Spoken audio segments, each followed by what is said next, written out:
Habit: a loose garment worn by a member of a religious order or congregation. Our habits are worn by our personalities. We have them because they fit us. If you want to change how you see yourself, change your habits. And if you want to change your habits, change how you see yourself.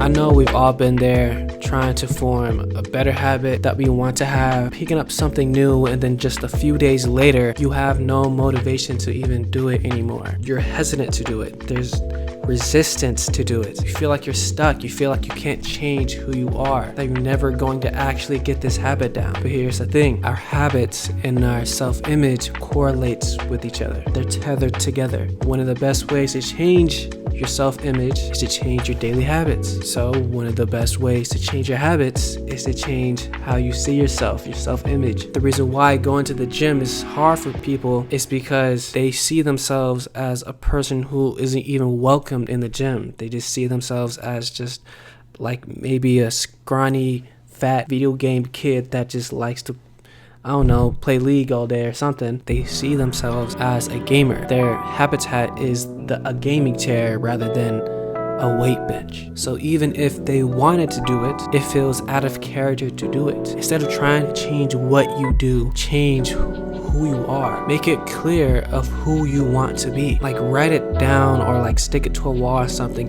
Make it clear. Make it really clear, crystal clear, down to the smallest detail, and make clear of why you want to be this way. Is your motivation an external motivation, or is it something deeper?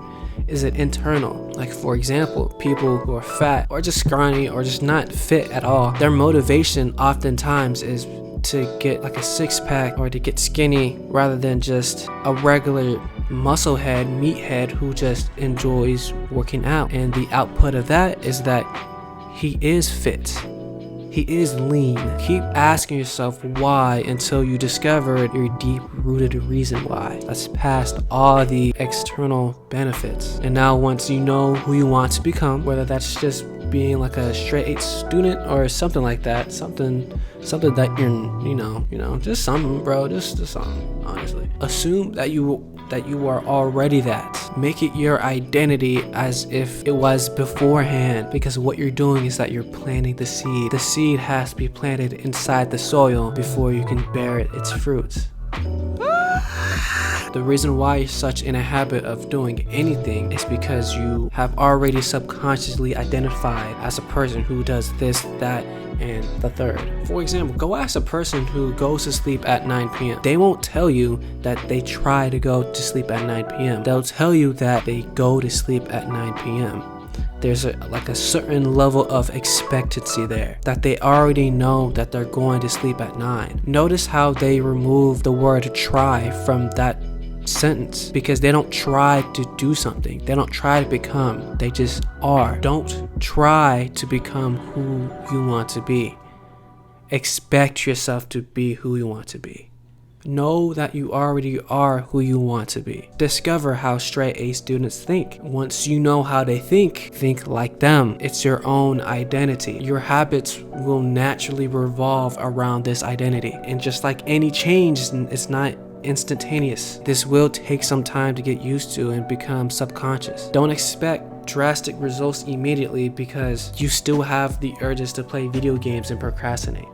You're not going to be David Goggins within a week. That's not an excuse to stop using this method, because if you stop using this method, it's like ripping the seed out because it's still a little stud when you wanted it to be already flourishing and full of life. It hasn't grown yet. You have to let it grow and continue to give it water. Feed it. Constantly remind yourself of who you are. Like have cues around your environment to remind yourself who you are and who you want to be. Like for example, look at my room. My guitars are on my wall.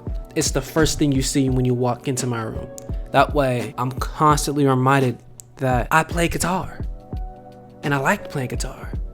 I have 3, and same in my books. I don't like to have the books that I'm reading now to be on my shelf. I have books near my bed and I have books on my desk. I like them to be in my sight, because out of sight, out of mind. Create the habits hat for your habits. People who identify with these habits do it subconsciously. Like I didn't plan to put my guitars on the wall. I just did it because I thought it was cool. And it's not just me. It's not just good habits. It's every habit. You do it subconsciously too. Look at your environment and see how it reinforces your habits. Like I already know you got lotion and Kleenex right next to your bed. Like you don't got to tell me that.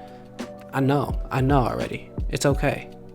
I mean, it's not, but like, damn.